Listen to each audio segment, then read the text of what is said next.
It's like a clay character. You can do anything with it. Let's say I have this animation, and if something happens, let's just make it over the top.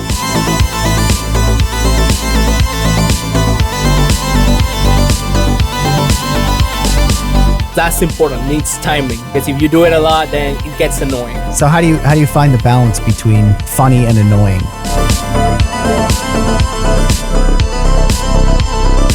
What I like about it is that I absolutely have no clue, ever, absolutely never. I never know what's coming next. I can't really guess 3 seconds ahead in anything you've ever made.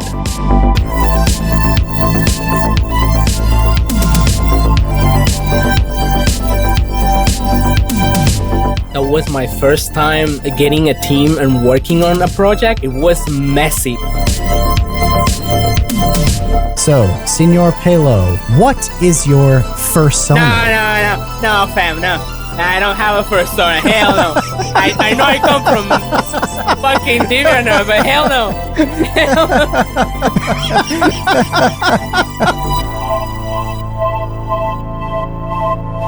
Hey, welcome to the Create Unknown, the home of Make Something, Mean Something. I am Kevin Lieber. It is TCU night, Wednesday night, 6 p.m. Eastern. We are live on Discord with our patrons in the episode chat, our $2 tots, our infantry, our dumpster crew, our amazing baby gang. We're all here, and Matt and I are coming to you through our delectable electro voice, RE20s. That's right. I was going to switch to the RE320 just to test that one out and see if it sounded any different. But honestly, I like this one so much that I wanted to go another week with the RE20. John Swan, friend of the show, and he was trending #1 on Twitter yesterday for unrelated things. John got his microphones too, I think today. So I look forward to hearing him pop the RE20 in. It's really been excellent. So thank you again to Electro Voice for letting us sample these. Mm-hmm. Yeah. But yeah, so if anybody is listening and they want to join us every Wednesday, please do that. It's open to everybody. It's free. If you want to chat, you do have to become a patron. Just go to patreon.com/thecreateunknown. We have an awesome guest today. Extremely excited about this. A long time coming, but it's finally time. Constantly requested as well. Yes. So we're here with Senor Pelo. On August 9th, 2021, the world will celebrate the 10th anniversary of the very first upload from the animator Senor Pelo. Since then, his videos have received nearly 900 million views. You have to think that he'll hit that billion view mark by August 9th. If Psychic Pebbles is weed and Meat Canyon is ketamine, Senor Pelo is methamphetamine injected straight into the groin. His animations are loud, occasionally nightmarish, and always manic, like the Itchy and Scratchy show on bath salts. His most famous series is Mokey's Show, which parodies the classic Mickey Mouse and Company. And absolutely nothing is off limits, which is why a plane full of Mokeys, including a terrorist Mokey, have reenacted 9/11. Pelo has ripped on popular video games, every major holiday, and shows like The Simpsons. But one of his best videos critiques every storytime animation ever, and no significant figure in that genre was spared. This led fellow animator Ego Raptor, Aaron Hansen, to call the video hurtful, but the nearly 11 million people who have watched it overwhelmingly disagree. Pelo, with a mind that seems like a circus of pure mayhem, is it even possible for you to get bored? Hell no. I love doing any kind of stuff. Have you ever been bored? Or is this just not a thing for you? Okay. If I am doing something that is not like from me, then I get bored. Okay. So what's an example of something that could get you bored versus something that wouldn't? Okay. Actually, they deleted it. I don't know, but someone posted the YouTube's. Oh, there is. The YouTube's, Pelo fetus. Oh, the fetus. Yeah. Yeah. I was enjoying the videos, but god damn, I was so bored with the product. Really? Yeah, because like it cannot be as creative as you want. because it has its restrictions and all that. It's like the eyes thing. I was fighting with the eyes a lot. And that U2's did have a butt crack, didn't it? A belly button, engraved belly button, and butt crack. Yes, that's right. Did you insist on those details, or did they ask? No, I added them. So go on. The eyes of the U2s are all exactly the same, right? And that's what makes them, I guess, it's like their characteristic of U2s, and that was what was annoying you. You wanted to change those? Yeah. Like, okay.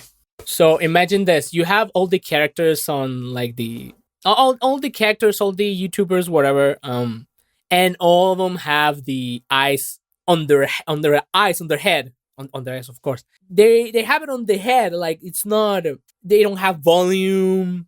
It's just like the little happy end or frown. The point is, I wanted to like have the eyes pop out, which I mean, I'm happy they did it, but damn. Yeah. No, there's definitely texture to those eyes. Yeah, exactly. I wanted to add more texture, but they said like, no, we can't because this is how we do it. It's like, oh, damn it. Right. Yeah. No. Now that we see a bunch of these here in the episode chat, a bunch of the samples of U2s, yeah, the eyes are almost always the same. So they're little X's or that semicircle. So yeah, I suppose you wouldn't have a lot of wiggle room. Yeah, that's the thing that I want to like. I wanted to change the eyes completely, having them open a little bit, but sadly I couldn't. Yeah. Wow, they shut you down. Yeah. Well, I wanted to ask more about the concept of not being bored, because I really love that as an idea, because I also do not find myself being bored. You know, this is going to sound so ridiculous. I think the last time that I was bored was on vacation. And I know I've talked about this before, that I do not like going on vacation. That is boring to me, because leaving the house is boring. yeah, because I'm out of my element. I guess it's a little bit like what Pelo is saying, where he was out of his element on the U2s. And I feel out of my element, I guess, when I'm out of the house and I'm like stuck in some hotel or whatever, and I'm abiding by whatever my surroundings are, and unable to, I guess, access the things that I want to be able to access to work on or whatever. That is when I find myself being like, ugh, I can't wait for this to be over. Yeah, I can agree on that. Yeah. Matt, what about you? Can I just say that I think that, well, I have a kind of a hard line in the sand on boredom. I think that if somebody gets bored, you should avoid them at all costs. People who get bored are dangerous, okay? You don't need them in your life at all. So not only should you not be bored, if you're bored, then you're boring. That's the issue. There's this entire world of stuff around you. And if you can't come up with something to make your mind pop for an hour or 2 hours or however long you're sitting there bored, this is a you problem, not a world problem. So fix that. The closest, though, I did come to being bored was I had 3 days in an apartment in Tel Aviv where I forget why, but there wasn't a whole lot going on, so I couldn't really go out and do anything. And the internet service was completely and totally down. And all I had were the books in this apartment, but they were all in Hebrew. And I just kept looking for something to read. And I found National Geographic magazines from the 70s that this artist who had the loft used them for something. So I read National Geographic for like probably 50 hours over a 3-day period. I mean, there's always something to do, but that was the closest I came to really kind of being bored. Yeah, I believe like if you like you say, there is a tons of stuff to do in the world. You can like jump, you can do whatever, but when you don't know, like, well, not don't know, more like can't do something that you like, it's hard. Yeah. So what is an average day for you like these days? I mean, get up, take a shower, and start doing whatever comes to mind. That's it. Really? Yeah, I mean, if you want to draw something, you draw it. If you want to just go and say stupid shit, you do it. You do it. That's it. And have you had this life since you started on YouTube for the last 10 years? Has this been your day? Yeah, that's how I've been working. I mean, quote unquote working. What did you do before YouTube? DeviantArt. Oh. Yeah, just drawing and doing animations. The same thing. Just the same thing. And then you transitioned over to YouTube and just, I mean, it sounds like you just do pretty much whatever you want to do and repeat. Yeah. You say it like everybody else has. I know no one has this life. The same approach and the ability. No one else lives this way except you. Yeah, I guess. How did you pull that off? Everyone would like to know. How did this happen? Okay, I mean, the best way I can put it is a Mokey episode. With Mokey, how I make it is basically the character is going to do something. Probably he's going to the market and he needs to get food, and that's it. That's just normal. That's so normal, and it sounds boring. But then you start putting them dumb stops. Let's call it like that. Dumb reasons to not reach his goal of going and then going back, and it just you can add whatever is dumb, and that's the fun of it. It's just adding or making dumb stuff. So there's really no limit. It's just because you can start with any premise and then just make it weird. And that means pretty much everything is on the table. Yeah, let's say you want to jump, but you jump too high, you go in the sky, you cannot go back anymore. So how did you develop Mokey? I mean, there are so many kind of shows and franchises and all of that you could have really worked with. How'd you get on Disney? Well, first of all, I don't like Disney. I don't like. So they were a natural enemy? Yeah, yes and no. Okay. It started with a game. I love the SNES games of Disney. Mickey's Quest. Okay. And that was fine. But then they started like I grew up and I started seeing the game they were doing, and I'm like, that's bad. I don't like that. And I started making fun of it. And then I made this character out of nowhere. Everyone doesn't. It looks like Mickey. Just it's not him. It's not Mickey. It's definitely recognizable. Like all the characters in that universe are totally recognizable. I mean, that's the best part, because if any character pops up in a video, you have this expectation of who they are and how they should behave. And it's kind of built in. Like, you don't ever have to meet anybody new. It's always those people, and then that expectation just gets completely twisted and and turned bizarre. Yes.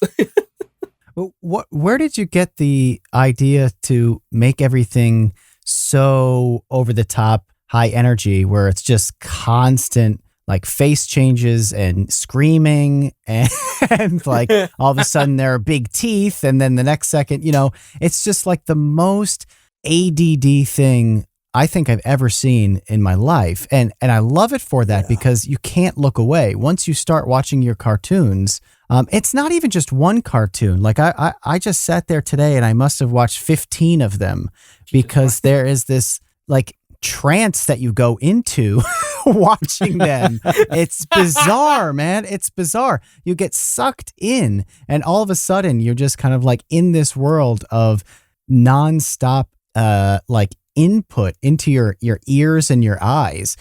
And it's in very much unlike, like when Matt said in his intro, like sprinkling a little bit of what, like, we've talked to Meat Canyon, we've had Psychic Pebbles on the podcast a couple times. They do different things with their characters where they make them grotesque and stuff, and you do too. But the energy and the vibe of your cartoons is completely unlike anything else. So where did that come from? It's exaggeration. How do you guys know Courage the Cowardly Dog? Yeah. When he gets scared, something really absurd happens, and that's the fun of it. You can do it's like a clay character. You can do anything with it. And let's say I have this animation, and if something happens, I should just make it over the top. Just as dumb as you think you can make it. Have you done something and thought like, hey, this just isn't dumb enough? Yes. Have you rejected? Oh, really? So this happens constantly? Yes. This happens sometimes. Yes. Like let's say you have an idea and you try to make it dumb, but it hasn't reached that point. How do you know when you've hit that point, though? How do you know when it's dumb enough? Okay. Let's say. Okay. This is the thing with Mokey. There was one episode when I think it's a Slenderman episode or something, or video. I don't remember, where he starts screaming, "Oh no!" Oh no! And it just gets longer. It gets so dumber. On real life, you don't go, "Oh no!" with something bad happening. You scream, you get scared, you run away. If something happens that you don't like, it's like, ah, damn it, or you just go, "Oh no!" No, you gotta fucking scream it. You gotta feel it. You gotta feel that you don't like it. And then, of course, you add the face, which is like, you spice it up. You spice up the emotion. So it's just like ramping up and amplifying moments to the extreme, basically. Yes. But it needs timing, though. That's important. It needs timing. Because if you do it a lot, then it gets annoying. So how do you find the balance between like funny and annoying? That's a good question, because to be honest, I don't know. It's just something that happens. It's like music, you have your rhythm, and if that rhythm goes off, then you feel weird about it. You don't like it. Mm-hmm. I guess it's the same with comedy, jokes, like anything. If you repeat that same rhythm a lot, it gets annoying. You're waiting for the next thing. You don't want this to hear the same thing over and over again. Mm-hmm. Yeah, I love that comedy has gotten to this point where being as dumb as possible is the goal. And I know that I've kind of talked about this in the past, specifically like as it relates to Twitter, because my favorite people on Twitter are the people who just come up with the dumbest things imaginable. Like Sven Johnson is a really funny Twitter follow. If anybody isn't following Sven Johnson, you should. He has a great Twitter account full of things that are super, super, super stupid, but so funny.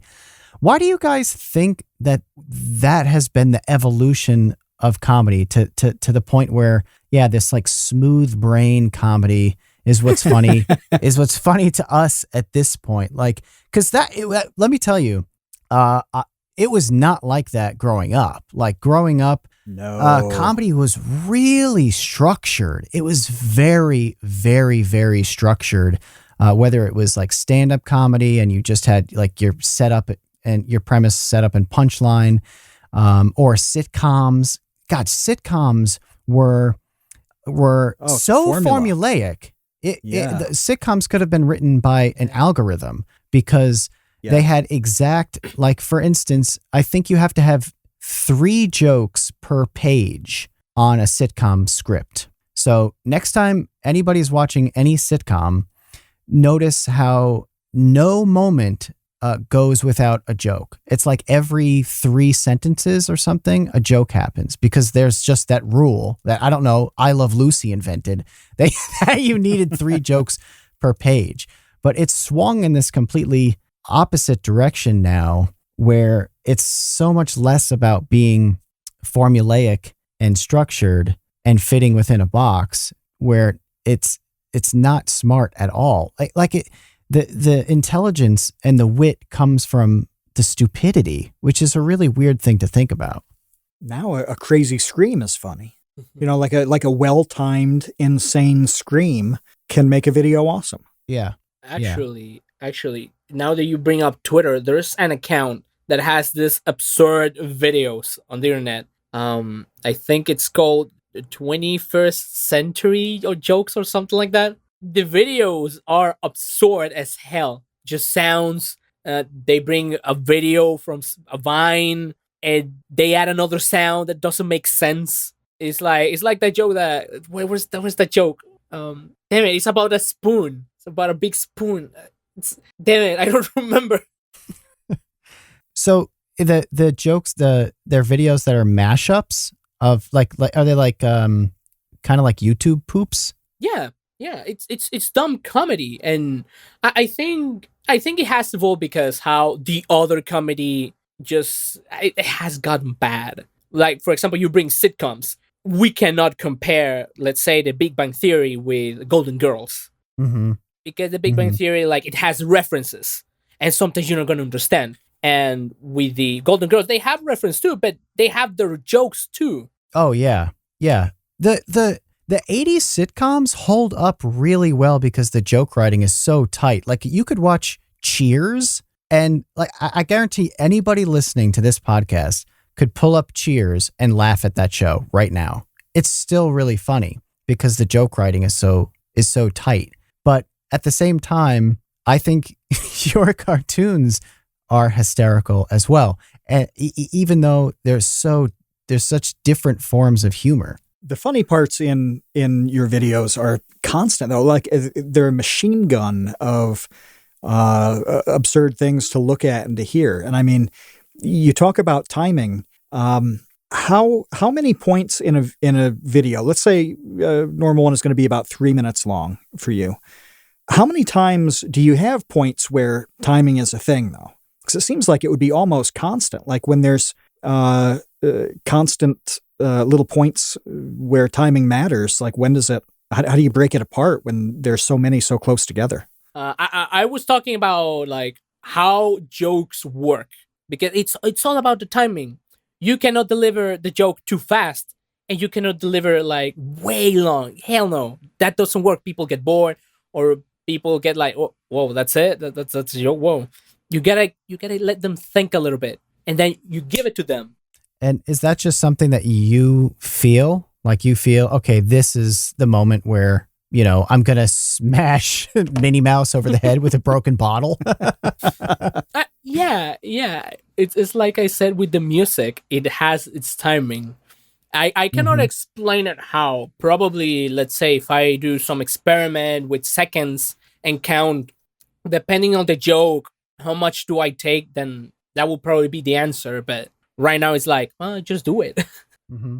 And who were some of your influences to get into this? I mean, I know you mentioned Courage the Cowardly Dog. Were there other cartoons? Were there other people on YouTube doing animation or Newgrounds or anything? I mean, I don't know, to be honest, because I remember watching Newgrounds, the classic ones, but they didn't like shape the kind of comedy that I had. I like what they did and I laugh about it. I never made something thinking about them, you can say. Mm-hmm. I don't know. It's weird because I never done that. I guess it's my friends on university or something. I remember I have a book, an English book, where we had the teacher and all that stuff, but what I would do is just draw horrible faces on top of the people on the book, just horrendous faces. And I will laugh with my friends with that shit. And that's it. That I still have the book. It's absurd. It's stupid. Is this an art school? Did you go to university for animation? Oh, I wish it was a graphic design school. I don't even use that shit. Oh, yeah. Oh. I was going to ask about that, about before you did any of this, like if your style had always been kind of crazy like this. Actually, I think so. Yeah. I found some animations. I won't show them because this is just it's cringy. It's bad. I mean they're on the internet, but still, I found them, and the comedy is kind of the same. It's just things that don't make sense. That is how I often feel watching your cartoons. Of like, I don't know what's going on, but I like it. What I like about it is that I absolutely have no clue ever. Absolutely never. I never know what's coming next. Like everything else you watch, you pretty much have a good sense of where it's going to be 60 seconds from any point you're at. I can't really guess 3 seconds ahead in anything you've ever made. I guess that's the fun of it. Yeah, that's the thing. Do you script the? Oh, sorry. Go ahead. Do you script? Oh, do you script the whole thing out? Like thinking of all of these twists and turns, and something gets crazy and then it's not crazy enough, so you got to make it bigger and louder and whatever. Do you do the whole thing and then like plan it all out, or do you go piece by piece and then just find an ending point? Everything is spontaneous. That's all I can say. It's All of just it? little by little. I remember doing a stream making a Mokey episode about the Team Trees video. And it's just bad. It's so dumb. I remember thinking, okay, Mokey wants to save a tree. That's it. That's the whole goal. What can happen? Oh, Okay. well, you add people that cut the trees. You can add fire. You add people that don't care about the environment. And then you add a little bit of a commentary about how turtles... I don't remember, but the whole turtles and throwing cups in the ocean or some shit like that. It just goes like that. So I just realized something, Mm-hmm. and that is that Senor Pelo is like the living embodiment of the creativity test. So if you're not familiar with this, I've read about this years ago. There's this very common test that is used to determine creativity in a person, and also I don't think I know this.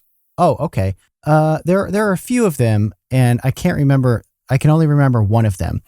But it was a study that was trying to understand creativity, cross-culturally, and just see if this was even a measurable phenomena, amongst humans. Anyway, one of the tests is to give a person an object, like say a brick, and just say, "Hey, here is a brick. Come up with as many things as you can to do with this brick." And most people can only come up with like a couple of things. They'll be like, build a house and hit somebody over the head. I don't know.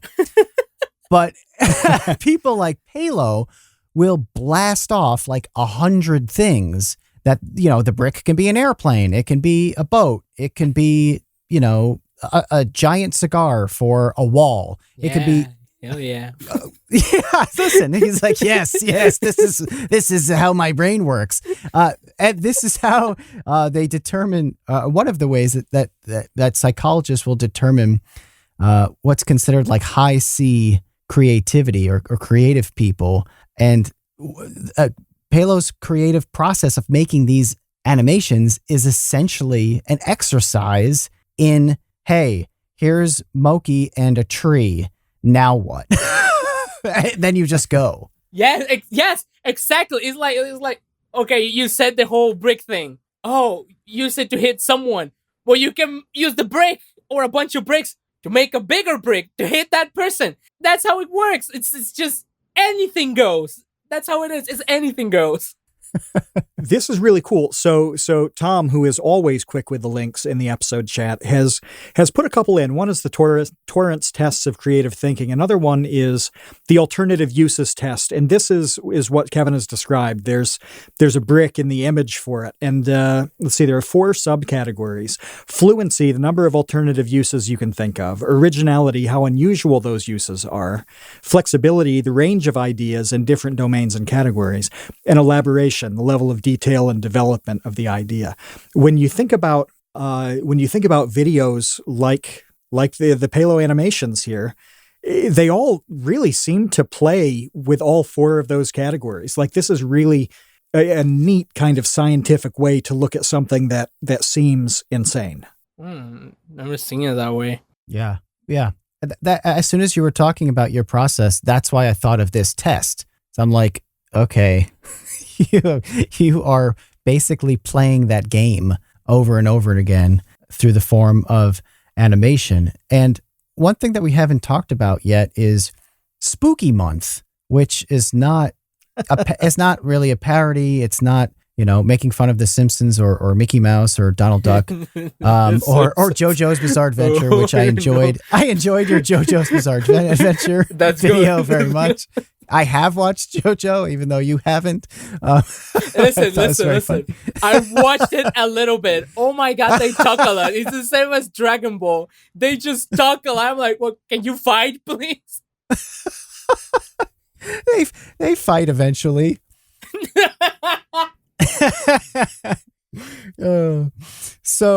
But tell us about Spooky Month, because those who aren't familiar with Spooky Month, It is a couple of original characters, Pump and Skid. You have a little pumpkin, and then it's really like your original cartoon, right? And it started off as like a short thing, and then it got bigger, and then it got bigger. The animation got better on everyone. The progression of the level of detail is fascinating. I think for anybody who's a budding animator or illustrator, watching the evolution of Spooky Month from when it first was created to now is very, very interesting because it's such a clear progression. What is Spooky Month to you? Is that like a show that you would love to make a whole season or a series of, or what are your thoughts about that? Just let's say like a short series, like just one season and that's it. That's how I see it. Just the story. Like here's the characters. I want to tell you story. That's it. And why is that? Why just one? Okay. Because I see the characters having a bunch of adventures. Oh, and you can add horror movies and all that stuff. The thing is, the story, the background story, it's like a ticking bomb, and I gotta use the story anytime. And when I use that background story, that's it. That's it. I know I'm gonna have it an end. That like the show is gonna end, I don't know, in 9 years or something. I don't know. I'm thinking of 12 episodes, and that's it, counting the ones that I have. Mm-hmm.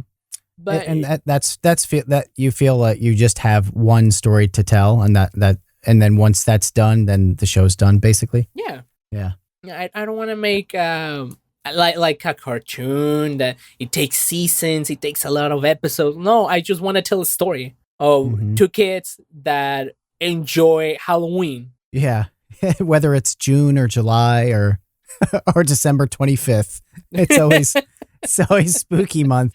Matt, one other thing that comes to mind talking to Pelo and about his process, YouTube is such a godsend for people like him because there's no way that this content gets created any other way prior to the existence of YouTube. It's impossible. No, there really isn't. And I think that fits with a lot of different media. You know, it was like that with writing back in the day, where if you wanted to write something, first of all, nobody cared because you couldn't find people who would care. It wasn't really possible in 1998 to write things people cared about, unless it was like articles for magazines. You know, there used to be Writer's Digest put out this thing that was like the ultimate guide to markets. And you would go through this and find the publications that seemed to fit with you and then send them a query letter. Back in the day, it was an actual hard letter in the mail saying, you know, I have an idea to do X, Y, and Z. Here are samples of my work. And then you'd wait weeks to hear back from them. Maybe you'd get an article there. And the odds of you actually wanting to do that article are like 2%. You know, you really just wanted to get something out there and maybe make a buck doing it. But then all of a sudden with, I'm trying to think what was first. Honestly, probably LiveJournal for young people. But LiveJournal and Zanga. And then eventually people being able to write long things on MySpace, and then Blogger and WordPress became real content management systems for people. All of a sudden, anybody could write whatever they wanted in any format, anywhere, and potentially hit a bunch of other people who wanted to read it. Without that platform, those people had nothing. And I know that those open-ended platforms have helped photographers, with different image sites, writers like the examples I just had. Well, with YouTube, it's everything visual, you know, video, animation, and music as well.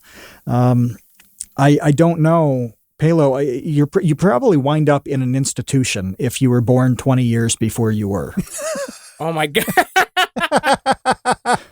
Like, you should be so thankful that you were born. No you doubt. Should write a letter to Susan Wojcicki right now and just thank her for giving you your freedom.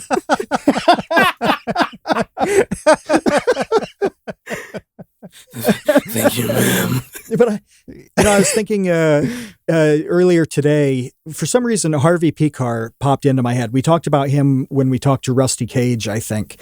He did comics in, I think, starting in the late 70s, American Splendor, where he, with Crumb, he just kind of described his mundane, quirky life in Ohio. He self-published those. He did one a year and did kind of one American Splendor for like 15 years. And, then it turned into a movie and whatever. But, what do you do if there's no YouTube or a platform like it? Pelo, what do you do with all of this stuff that you want to put out there?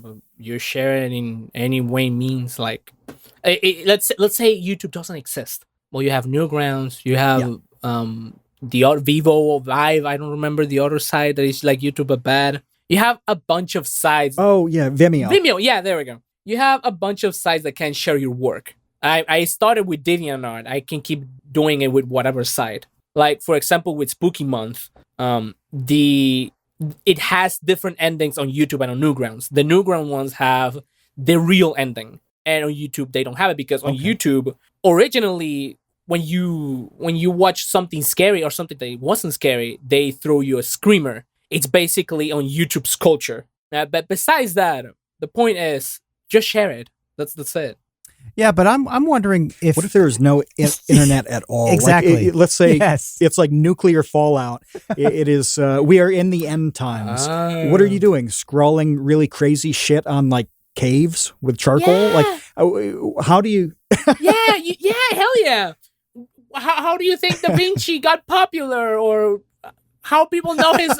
Because he did it. That's it. He probably shared it. Okay, look at this. I did this. Yeah, cool, dude. Shut up. But that's how it is. You just share it. You show it, and that's it. And you do the next work. Yeah, I think that the Harvey Pekar Crumb connection is probably apt. Probably some sort of comic is probably the medium I would think would have played best for you prior to the internet. I just brought it up because I was thinking to myself, there's no way you can go into any sort of collaborative or network setting. Like, you don't walk into Cartoon Network and they say, oh, okay, so what's your show? And you're like, okay, it's a pumpkin guy and a skeleton guy, and they like Halloween, and then I'll figure out the rest as I'm drawing it. They would be like, okay, please get out. Let me tell you something. I made a Spooky Month not for the TV. That's all I can say. Yes. Like, if out of nowhere Cartoon Network begs me, please give us the show, and I'm gonna tell them no, because he's not made for TV. Mm-hmm. Yeah. Matt, didn't Meat Canyon say something pretty similar about just not even wanting to go down that path with television because of all of the oversight? The oversight, yeah, and he's a little different in that, he does have these season long planned production things. He just wants to do it himself. He wants to handle all aspects of the planning and management and execution and all of that, rather than have the networks kind of muck it up and give him a hard time at different points. He gets the total creative control and also gets to manage it. Mm-hmm. Do you think it's impossible for your stuff to hit something like a network because it's so unpredictable and unstructured? If I work on it, I think it will, but I don't want it.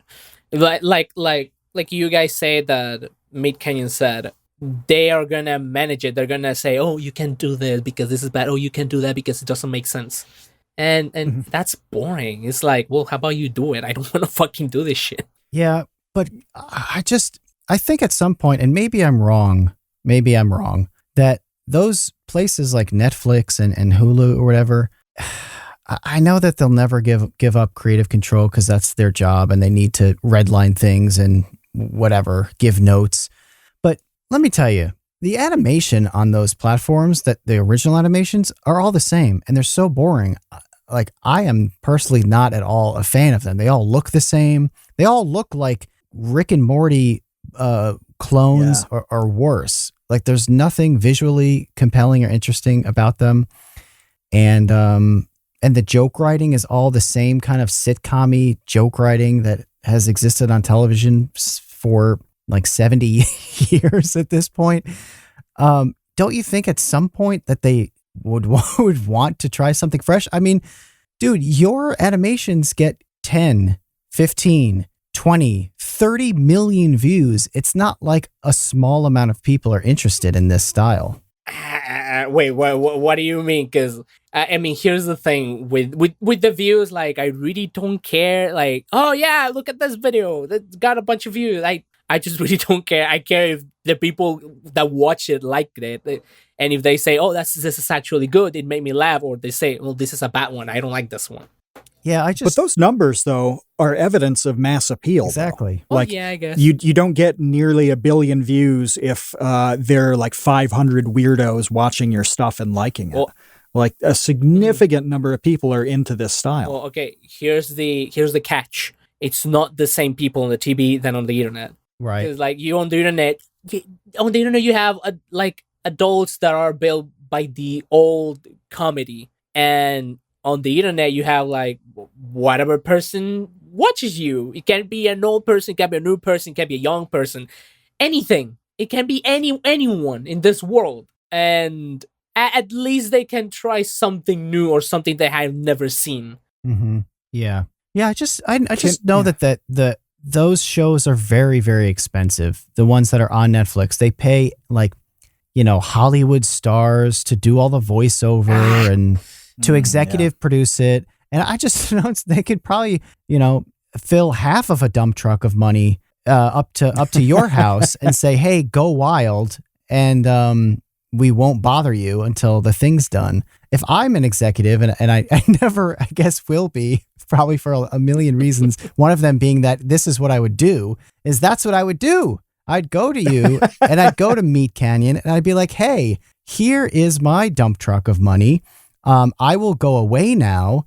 And I expect you to give me, 12 episodes of Spooky Month by the end of the year. Go. Isn't that a little time? Okay, but over the course of the next 3 years, I don't know. Okay, a little bit better. You tell me. You give me your schedule. You said that the people who are watching your stuff on YouTube are so different than the ones who are watching Adult Swim. What can you describe? What is a typical Pelo viewer? Like a Pelo fan, somebody who watches every upload that you put on. What are they like? Imagine a normal person, and then out of nowhere, a witch comes and it curses you. That's how it is. We watch the video and then you can't get out of it. What the fuck is going? Help me! And the witch is like, watch it. Watch my video.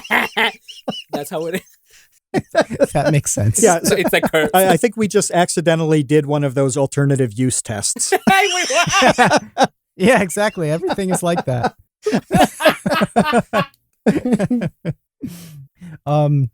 Another thing that I thought about earlier today is when we were talking to Psychic, maybe it was when we were talking about Psychic Pebbles with Michael Cusack. He was talking about how Pebbles has this uncanny ability to draw the simplest characters, but somehow they're perfect and amazing. And I actually think that Pump and Skid from Spooky Month fall into that category. Those characters are not complex. They're very simple drawings, but they're perfect. Like, they're great. They literally were plushies, and you made them into plushies and sold them. Is that hard to do? Is that like the ultimate thing for you when we're drawing characters is to try to make them unique but ultimately simple at the same time? For one part, yeah, because I like the idea of making a character that you remember visually. Like, it's so simple. It can be still like detailed, but it's simple at the same time. On games, like, you have Mario, this red, like peach color and blue, and that's it. That's Mario. And then you have like Goku, orange, blue. They have detail, but it's easy to remember with the eye. And I really like that about with character design. Just make it simple. Don't add a bunch of colors. And if you're gonna add them, at least try to make them, let's say, close, like a theme. Make a theme with the colors. Make a theme with the character, and also with the shape. Let's make the shape that describes them. You see, like Pump, his head is a pumpkin head, but it's not a large pumpkin head, or I mean, kind of it is, but it's not thin. A thin pumpkin head is not wide pumpkin head. No, it's just a normal pumpkin. That's it. It is a little bit fat with circle eyes, and with Skid, it's a circle head that's basically a skull, but his eyes are like let's say tall. He's skinny. He's bigger than Pump. Like just tiny stuff, and then you add like just a little bit of detail. Let's say with the smile of Skid, it's 2 lines at the edge of the smile and 2 lines in the middle. You just add character while you're making any character. Just make them unique, not just make a skull and that's it. Yeah, I love the design of those characters, and I think they look particularly great in the most recent Thank you. Spooky Month, which you worked on that with a bunch of people. The credits on that cartoon are pretty extensive. So what was that process like? Because you have people who do the music, people who do the sound design, someone who does backgrounds, a whole slew of animators. How do you manage all of that? I gotta say, that was my first time like getting a team and working on a project. It was messy. It was so fucking messy. I learned a lot, which is good. I'll tell you this. You need to have the idea on paper, and then you distribute it. You tell people, okay, you do this, you do that, you do that. With animation, I also joined, but I needed to have everything on paper, but not like a storyboard. No, on animation, so they know what happens. And with that, it's like a teamwork, and that's it. And you just check everyone how they're doing, or if they have a doubt on how to make the characters. Check the characters if it's good. If not, draw them, give them an example, and stuff like that. It's the first time. I don't know what the fuck I did, but I did. Well, it turned out great. I mean, it's not like you could see the seams of it or anything. It looks fantastic. It sounds fantastic. What parts of it were messy for you, though? Just being unable to communicate how you wanted things to go or coordinate certain things? Or why did you feel like it was a messy process? And what are you going to do differently next time? Well, time. Need to have time to make everything for sure. I started on June, but I started getting people on September, I think, and it's so messy, so messy. Now I'm lying on October. No, September. At the end of September, I would start getting people for animation, and it's not a lot of fucking time. But I would try not only time, also a way to tell people how to draw the characters. And one mistake that I made is getting the voices after the animation, because with the voices, let's say you have, I am going to the store. I'm going to the store. You give that text, that script to the voice actor, and they can say, I'm going to the store. And they say in a way that is like, the character is not gonna say it like stiff. They're gonna do a gesture. And that's one of the biggest mistakes that I did with animation is getting the voices after the animation. I basically needed to make more animation, and that's why it got late, because I did it bad. I learned from it. Is that how? Was it hard? No. Go on. Just quickly, I was wondering, is that how like Pixar movies and stuff work? I don't know anything about the actual process, but do they get the voice actors to do their performance first, and then they animate it to the performance? Yeah, this is what I know. They basically they pitch the idea to Pixar, pitches the idea to Disney. Disney say, money, yes, and then they add all those ideas into a little sketch. Every single screen to a little sketch, and they get the voice actors, and they get the music, and they start like building everything. And after they build anything, then they start working on animation. For what I know, I don't know if that's how they do it. I don't know. Okay.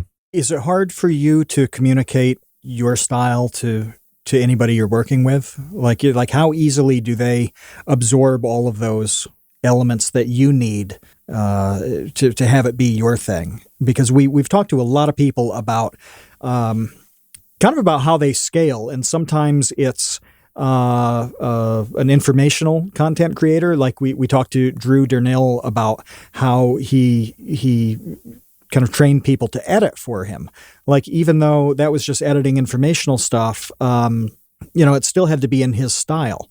And some people have an easier time than others. Is it particularly difficult? Because it seems like it would be pretty hard for you compared to other people.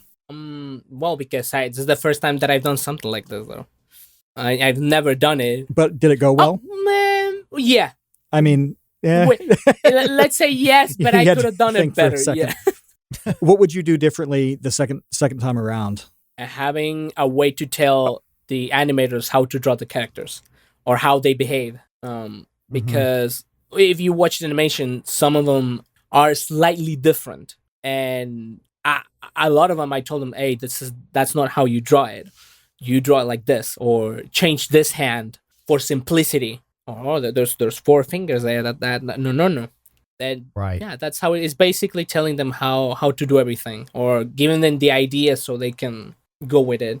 There's a guy on Twitter who was on The Simpsons during the early days, and I can't remember his name off the top of my head, but he routinely will post, I don't know what they're called, like lookbook, maybe, like a style guide, right? Yeah, like style guide, like draw Bart this way, never draw Bart this way, draw Maggie like this, never draw her like this, or this. It sounds like that's what you need. Yes. Josh Weinstein, is that who is? Yes, that's what I'm talking about. I don't know what's the name. I don't know if it's a lookbook, is character design. I don't know, but I know that's what I need, and that's what I'm doing.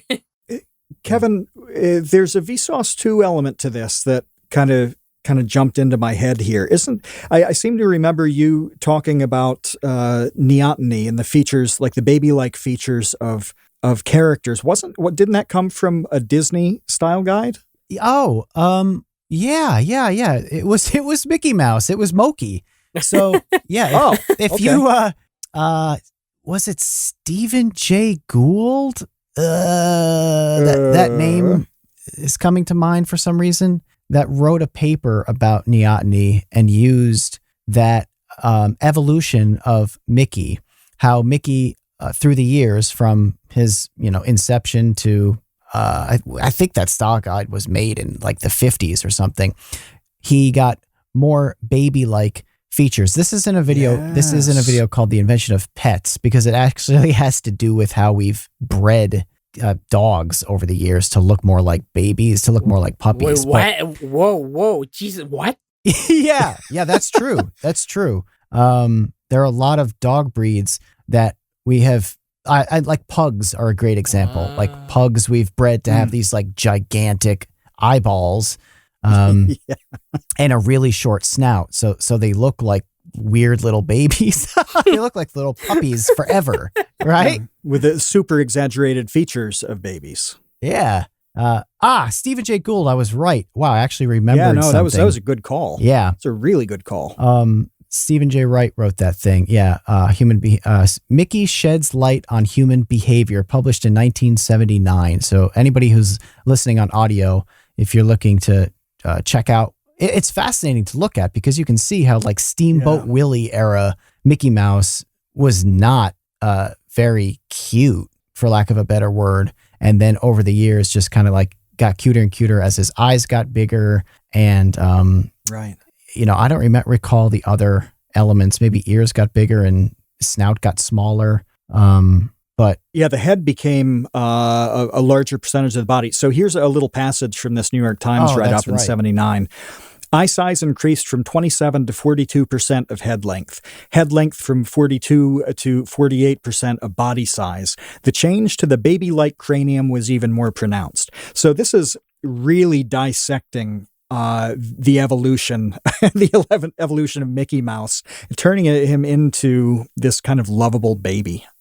I thought it was more about psychological type of drawing rather than just turning Mickey into a baby. No, yeah. No, it's more juvenile features, with like the proportion of the head to the rest of the body and stuff. I mean, look at Pump and Skid. Like those are really cute characters. They have very, very big heads compared to the size of their body. And the eyes, like the black part of their eyes are a huge portion of that head. And you were even saying with your U2s that you wanted the eyes to be a lot bigger. So I think that maybe subconsciously plays a heavy role in what you like to do with your characters as well. It's different. I wanted to be the U2s to be ugly. Well, a lot of babies are ugly too. I was gonna say you can have some ugly babies. I think 4 out of 5 babies look like little tiny golems. 4 out of 5? Really? I don't know. Probably. Really? It's a lot. It's a lot. Yeah. Newborn babies look terrifying and strange. How newborn? I think babies are usually cute. No, I think it's really. But okay, I mean, I'm alone on that. They look monstrous when they open the eyes. Yeah, but when they are like fresh out of the womb, they look horrible. Oh, red. Their eyes like close, fucking red. No. Yeah, they do look like monsters when they're hatched. Hatched. Oh my God. Jesus Christ. I don't know, man. I don't know a lot about how babies are made. I think it has something to do with an egg and hatching. It makes sense. That's all I know. There's a nest they fall out of. Oh my gosh. Before I forget, I wanted to ask you about the game that you work on. What a Horrible Year. Aye, yes. Yeah. So what's up with that? What's up with your game? You're doing the sprites and stuff, and then I'm assuming somebody else is doing the programming. Because I'm too much of an idiot for coding. Yeah, someone is doing the coding, the music, and I'm just working on animation and sprite work. I'm basically the director of the game. How did this come about? It's just a simple idea of... Well, no, okay, let me explain. Games take a lot of fucking time. I actually have another game that I was making, but I stopped it to make this game. Why? I thought about a game that it's big, but inside it's tiny, it's simple, it's easy to work on. Like, not like. On the game, we have this system where, for example, movement. There is the movement that bounces on the walls. There's the movement that goes randomly around the room, zigzag, and all this stuff. And that's it. That's you can combine a million ways and you make a new characters. And you just work on the sprite. It's simple, it's easy to make, and you can make it bigger. And yeah, that's how I made the game. The idea was basically, let's make a game about how this fucking year is. But the game itself reminds me of Smash TV, which anybody who is as old as I am will remember that game. Do you know that game, Smash TV? I love that game. Ooh, you do? Yes, awesome. It's based on that game, yeah. Awesome. I was going to feel bad if you Good were call. like, I have no idea what that is. I'm glad that you like that game. I was one of my favorite.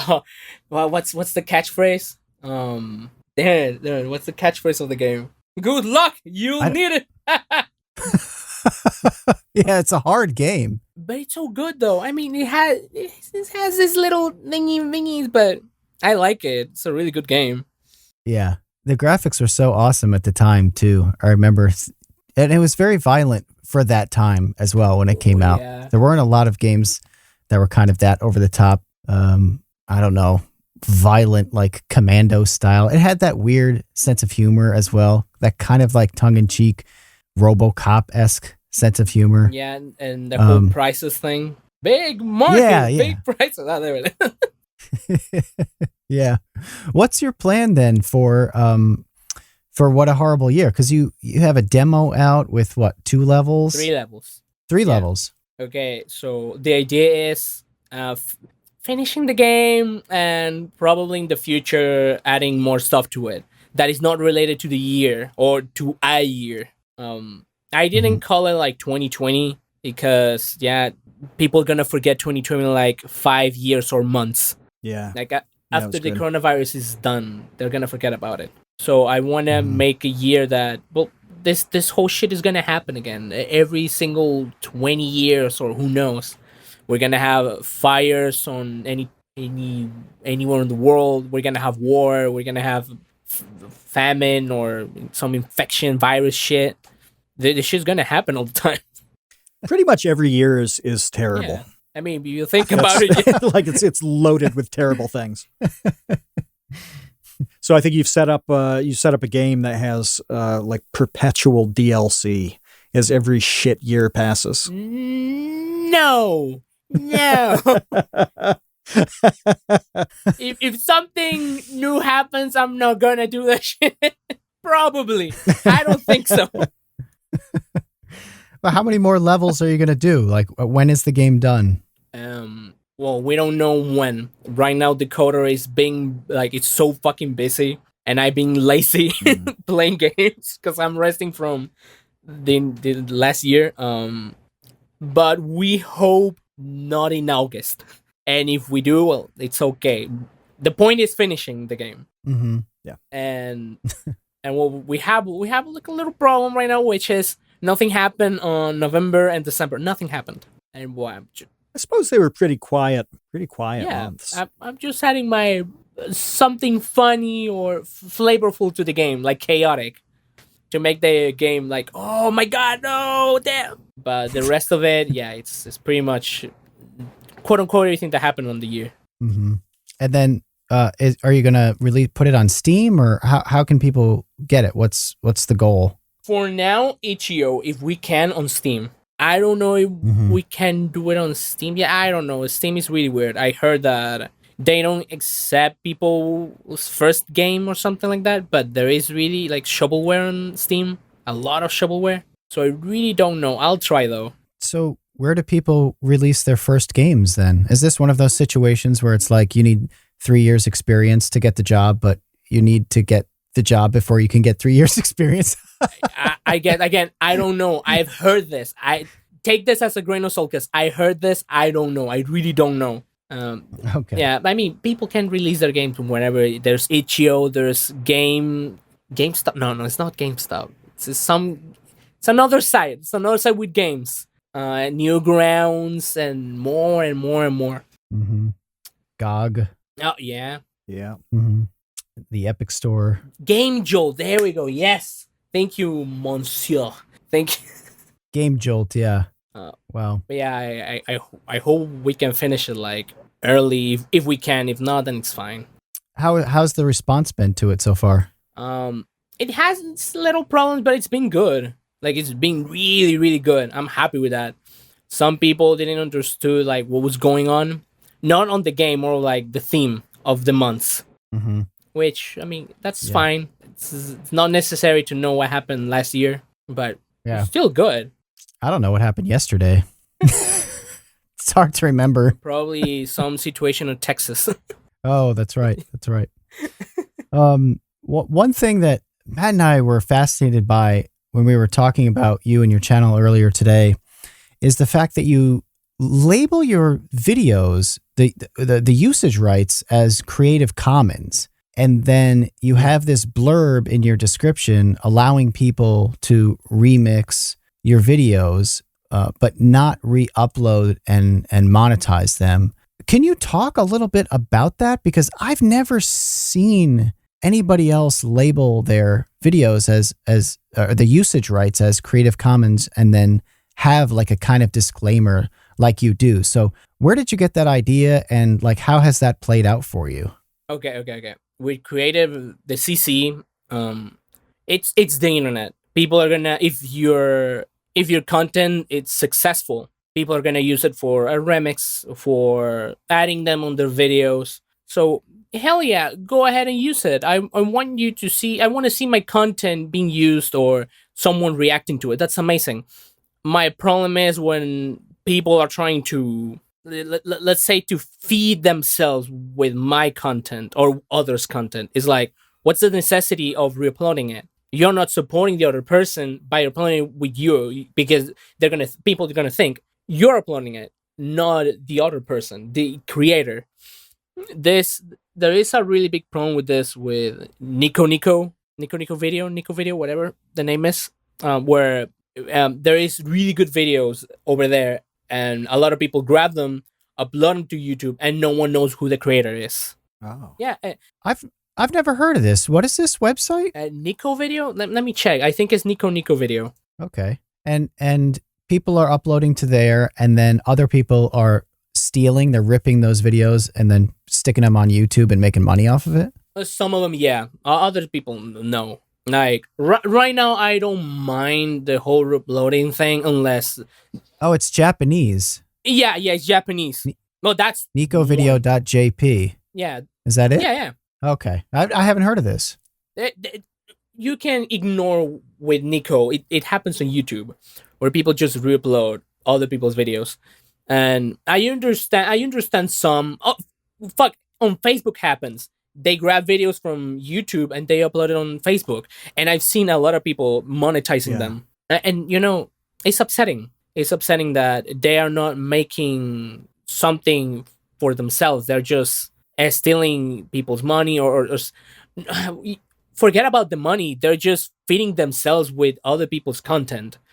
For me, that's a no-no. I don't like that. Right? I mean, right now, I don't mind. I don't care. But I still don't like it. Mm-hmm. So Dr. Adrian Smith has had this problem probably more than anybody who I follow. Adrian was a patron of the Create Unknown.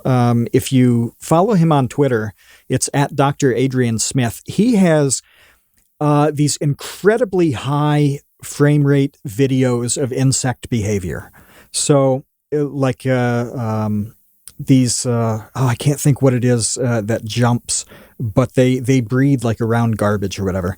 But like he'll have an insect like taking off for flight, and he in his lab is able to record this at like thousands of frames per second. So you get to see this crazy thing that you otherwise would never be able to witness with your own eyes. And because of that, like this is perfect for creating 60-second viral videos.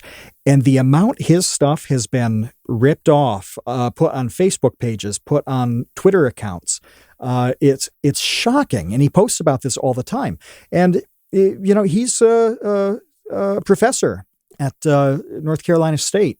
So he's not in this for tons of ad revenue, but he sure would like the attribution. And I think AntLab, that's what his channel is called on YouTube, AntLab. Check it out, follow him, because the videos are really, really cool. But he sings kind of a similar tune here where it's like, hey, the world should see what I'm doing. That's really cool. I want a lot of people to see it. But I really want them to throw a little bit of credit so that people know where it came from and how it was generated. Yeah, that's the thing. And it happens with people creating art on Twitter and a bunch of sites where you're just... I understand the whole making content just to show it to people, just sharing it. But the main problem is like when you don't tell anyone or just share the content, no one is gonna know you. And that's what you do on the internet. You post something to show it, to share it. But if someone steals that share and is like, oh, I am sharing this, and you're not gonna know who made it, so that's on you. It's shitty. I don't like that behavior with certain people on YouTube. Mm-hmm. Damn, you make something and someone grabs it and shows it to another person. It's like they get all the credit. It's bad. And I know some people are going to feel like down and they don't want to make anything else because they're going to say, fuck it, someone is going to steal it, so it matters? Hell no. Nah, at least I don't like it. Now, on YouTube, it's very easy, in my experience, to have a video taken down that you can prove is yours. It takes like 2 minutes. Yeah. What about on the other platforms? Because I'm assuming that your animations must get free booted and put all over the place. What has been your experience in trying to get things taken down on, like, say, Facebook or other websites? Okay, on Facebook, oh my god, I think any site that is owned by Facebook is just a fucking whole hassle. Taking video, I remember when I had less than 100,000, someone re-uploaded one of my old videos, and I didn't like it. Oh, it was a pain looking on how to take down the video. It was a whole pain. I needed to go there and then there. Oh, this help you? Hell no. Give me a link of how to do it. It's the same with Instagram. At least with TikTok. I think with TikTok you just send like an email and then proving it's you and proving it's your content, and that's it. But on Instagram and Jesus Christ and Facebook, it's a pain in the ass. Well, have you been successful with it, though? Have you been able to get things taken down off Facebook and Instagram? Oh, yeah. Okay. At this point, I'm lazy because it's a lot of people. It's like, nah, I don't want to waste my time with this. I already have the people that watch me already see it. So right now I am fine with it. But back in the day, or with people that are less known, of course they're gonna that's unfair for them. Mm-hmm. Like it was unfair for me. Yeah. Yeah, and I will say, just for people listening, that people really, if you like post what you think is a meme, and then you find out who you can attribute it to, the person really appreciates that. So yes. Recently, I tweeted this image of an overweight Kermit the Frog that was so amazing, and I don't know where I saw it. There was no attribution for it, but I posted it because I thought it was funny. I'm like, okay, here's this meme. I don't know who this belongs to, but I absolutely love it. And the world, yeah, so it's in the chat right now. That's why everybody's laughing at this overweight Kermit the Frog. So what happened was somebody replied to my tweet, I believe, linking the Instagram of the creator, this 3D sculpting artist. His name is Juan Carlos Montes. And so I just did a follow-up reply to that tweet because it was getting a decent amount of attention, and just tagged, I wrote his name and then I tagged his Twitter, and he immediately responded and said thank you and followed me, and I followed him back. And that's cool. Yeah, totally cool. Now I like made a friend who's an amazing artist. So, yeah, so I felt bad not having attributed it to begin with, but I honestly didn't know who it was. And then as soon as I did attribute it to him. He really appreciated it. So I do think that if you do find yourself in this instance where you're tweeting something and you don't know who made it, it's definitely a good idea if you find out to go back and just leave that link so that that person gets that credit. And also, if they say, hey, take this down because I don't want you sharing my thing, I've had that happen to me as well, too. And will delete it because it's like, all right, sorry. Like, not here to upset anybody. You know what I mean? Yeah, I know what you're doing. I don't like it. It's like, oh, come on, at least let me share it. And no, don't share it. And I'm like, okay, fine. Jesus. Yeah. There was some beautiful painting that I shared on my Sleep Warrior, the novel that I'm working on. I have a Twitter account for it called Sleep Warrior. Beautiful painting, and somebody who didn't follow me left like a nasty reply. It wasn't to the artist, saying like, hey, you should at least credit this person. Like, okay, I didn't know who it was. So then I went to their Twitter, and in their bio, this artist says, do not repost my artwork. Do not share it. So I just deleted it. I was like, all right. What can you do? Yeah. I mean, I'm not going to leave it up. I'm going to respect their wishes. Yeah. Yeah, that's an odd mentality to me, that you make a thing and then want to have extreme control over how it's distributed. I mean, you just kind of have to accept that people are going to do stuff, and the best you can hope for is that most of the time you'll get a little citation for it, get some credit. But first and foremost, hey, your stuff's got to be out there. People need to see it so they can enjoy it. Yeah. Yeah, go ahead and Well, share it. Yeah. It wasn't like I was making money off it. It was, or anybody else is making a dime off of Twitter ever. No, But- and that's a very small account too. No, Like yeah. this was, I mean, the one that you shared it on is a pretty small account. Well, the artist didn't even see it. I just saw that in their, Oh, I just saw that in their bio, it says flat out in like all caps, "Do not post my artwork." So I don't think they know or ever will know that I did, but I deleted it anyway because it's like, all right, well, okay, I won't. Yeah. Sorry, I won't share this with gotta anybody. respect those wishes. Yeah. So Anybody listening who wants to show this podcast to a friend, don't you dare do it. Don't you let anybody else hear this. This is for you and you only. it's our little secret. Oh my gosh. Well, we have some questions from our patrons that we would love to throw your way. Yes. We do have questions, and they are fewer in number than last week, but they are much deeper in terms of quality. So these are very, very good questions. Bye. So I'm trying to think how to order these. Give me a sec. While you order it, give me a second. I need water. Okay, yeah, sure. Yeah, there are no throwaway questions in this list. There are always, a couple like goofy, simple ones. And those can be really fun. Like, the pizza story came from Jeff asking about, just a simple question about favorite toppings on pizza. So you can never tell. But these are like good, really decent questions. Okay. So let me see. The first one, let's go with Dan the Latch. Welcome to the Dumpster Crew, by the way. Dan just joined at the beginning of this episode. So we will lead off with Dan's question. What was the catalyst for the Storytime animation video? And is it because you got fed up with how saturated that genre had become? Yes and no. Actually, yes, I got fed up with a lot of people doing it and no one being creative. It's fine. With me, a lot of people tell me, I remember doing a video that it's literally a Storytime animation, but it's not me telling the story. It's also telling my frustrations and me being mad and making jokes with all the stuff. It's like I want people to be creative, not just telling a story. And I'm happy that some of them got better than how they were.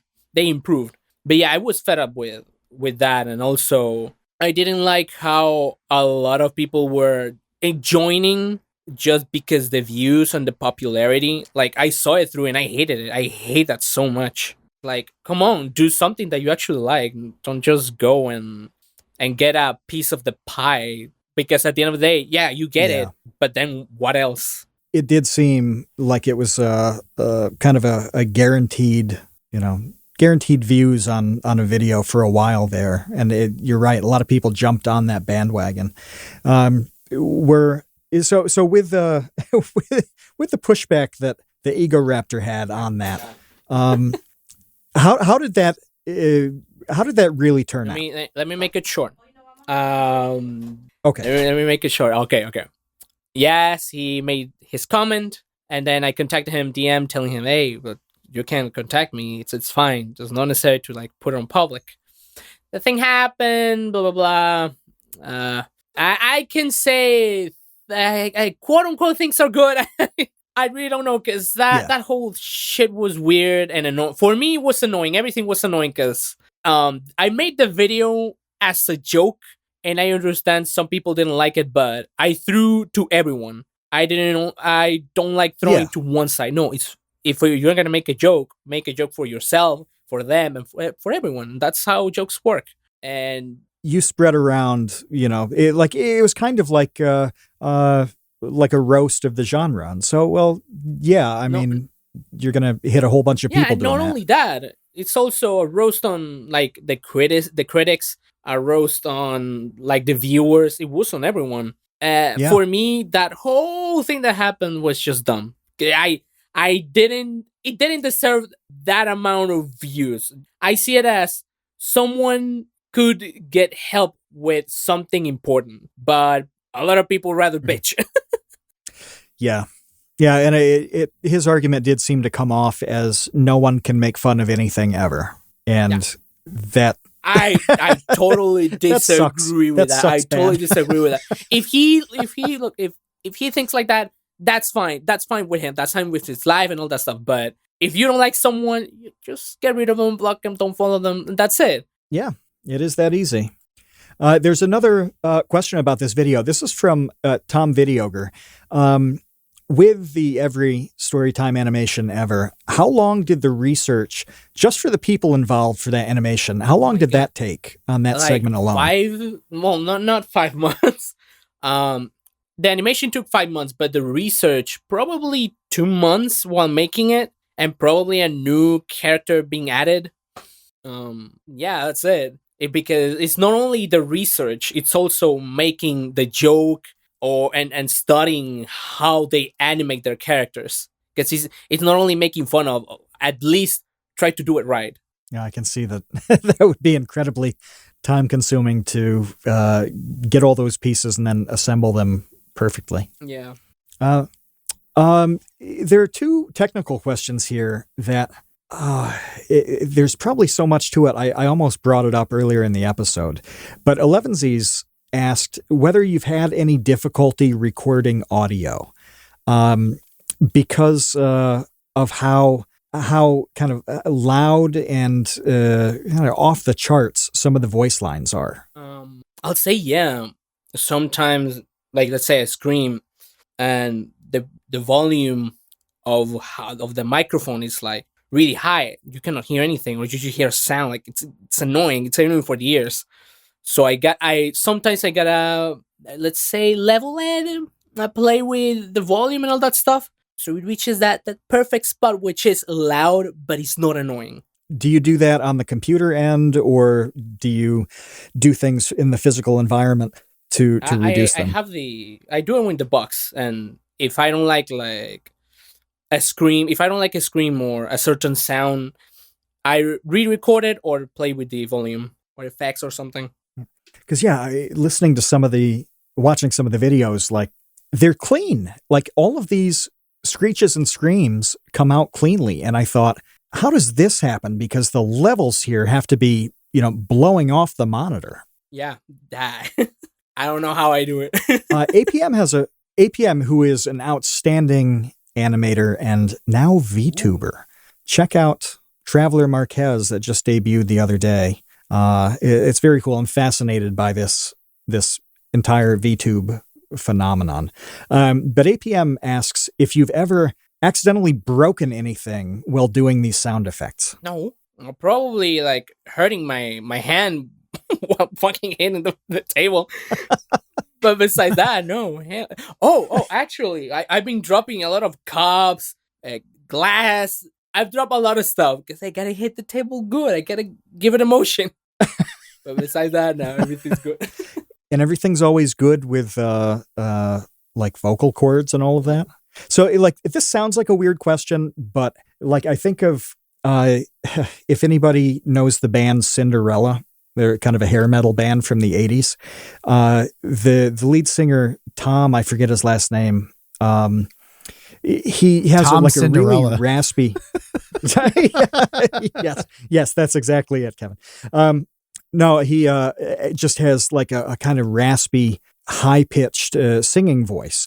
And over time, he developed problems with his vocal cords from using that so much. And, I understand that you're not, doing like 2 hours of voice acting every day.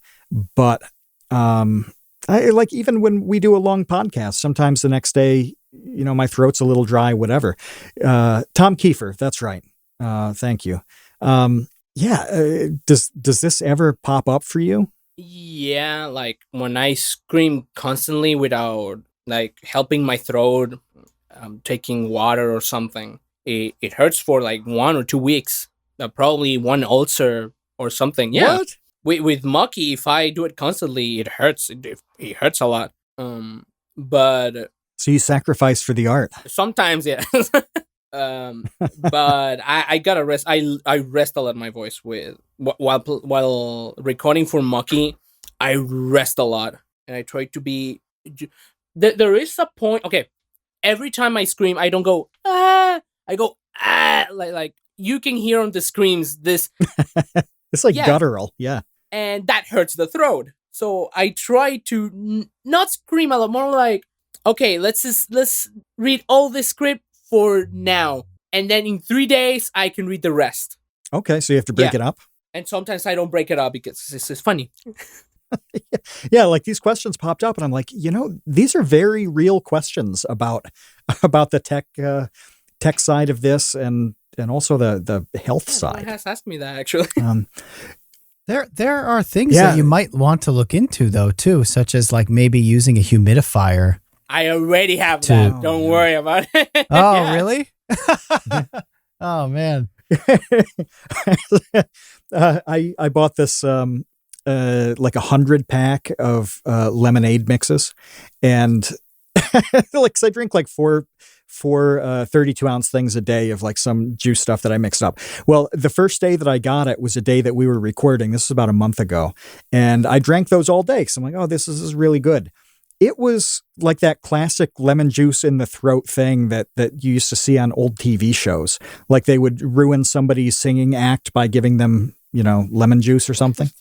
It actually affected my throat. And for the first time, I started thinking like, oh, I have to consider what I eat and drink to do this podcast. It was such a strange little realization.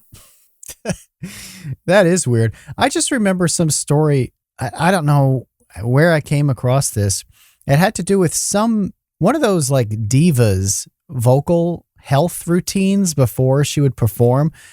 It was like Mariah Carey or somebody like this, Celine Dion. And it was this very structured regimen of like honey tea and a humidifier and something else to make sure that their vocal cords were, lubed up, I guess, enough to belt out "My Heart Will Go On" for like the 47th night in a row in Las Vegas or whatever.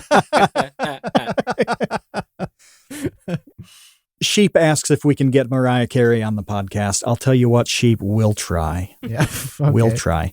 She did have a residency in Vegas for a while, and I don't think she's doing it right now.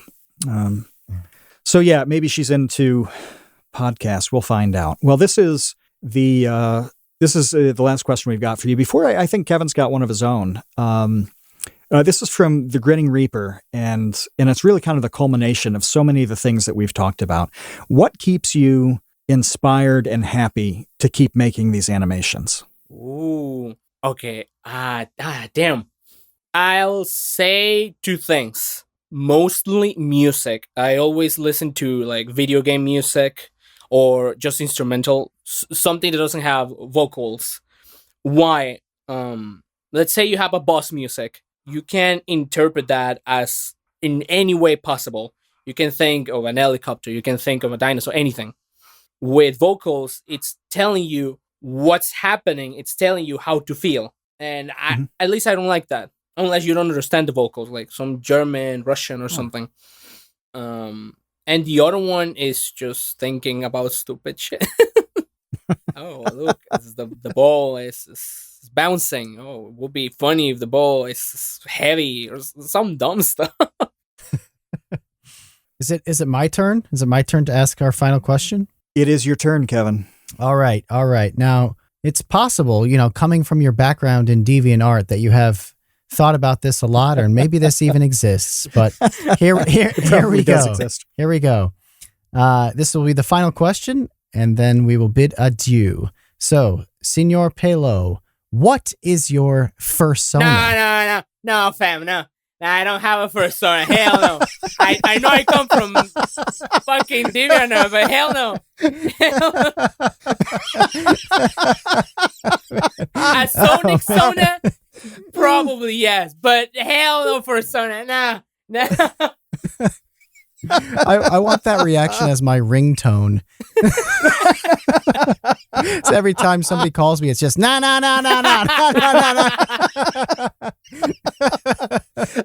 I didn't think we would be able to top iDubbbz's reaction to the question, but I think we just did. I think we just have the number one fursona answer of all time. He just hung up on us. He did just hang up. He just left. It actually was the last time I think either of us have talked to him. Jesus Christ. That is true. That is true. Oh my gosh. I actually hadn't realized that, how grim that is, that it's been like a year and that was the last experience with iDubbbz. God blocked. Restriction order. Yeah. Or the relationship killer. Or they asked me if I'm a persona I had on. Well, listen, anybody who has not checked out the work of Senor Pelo, that is don't listen to that. SR space PELO, and life will not be the same after you fall into the deep, deep well and the trance of this content that you've never experienced and you will not experience elsewhere. I would suggest not watching this content like in bed with your volume up loud next to like a significant other or maybe like a baby who you just put down for the night. Probably not the best environment. I mean, if you want to show it to a baby, Jesus Christ. Yeah, just show it to any baby you meet. This is, if anybody here babysits, just take a whole session and just chain watch these videos with whatever child is in your care. What could possibly go wrong? Just demented for life. But listen, thanks for doing the show, man. It's been a long time coming. Like Matt said in the beginning, long requested, and you're doing great stuff on the platform, truly unique stuff. So it's great to have you on the show. Thank you for inviting me. Like, holy, I didn't expect you for inviting me. Holy shit. What? You have, so yeah, really, like Kevin said, most requested, like people have been begging for you for like a year, over and over. What annoying constant. people. We keep banning them from the server every time they're like, oh, have Pelo on. We're like, no, ban hammer swing. And eventually we just gave up. We're like, okay, let's just get him on. Yeah. End this. The ban hammer broke. It's true. And huge thanks to all of our patrons for hanging out with us in the episode chat. If you'd like to do so, just go to patreon.com/thecreateunknown. Start with the $2 tot. $2 will get you in.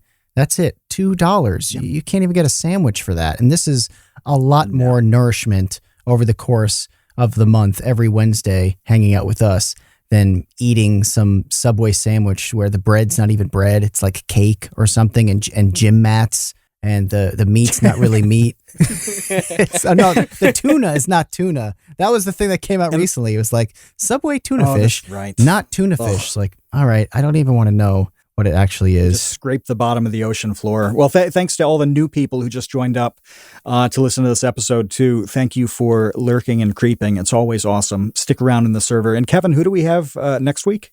Oh, is it Wild Spartans next week? Yeah, we have Wild Spartans. That's right. We have Nathan Barnett is on deck. We have Food for Dogs coming up. We have a lot of great shows and a lot of great stuff after that we can't announce yet, but we will when we can. Not quite yet. Not soon, quite though. Yet. Soon. It's like the video game developers soon.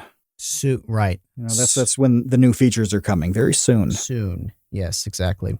But yeah, until next time, check out Pelo and hang out with us again next Wednesday, TCU night, 6 p.m. Eastern. Until then, see you, Space Cowboys.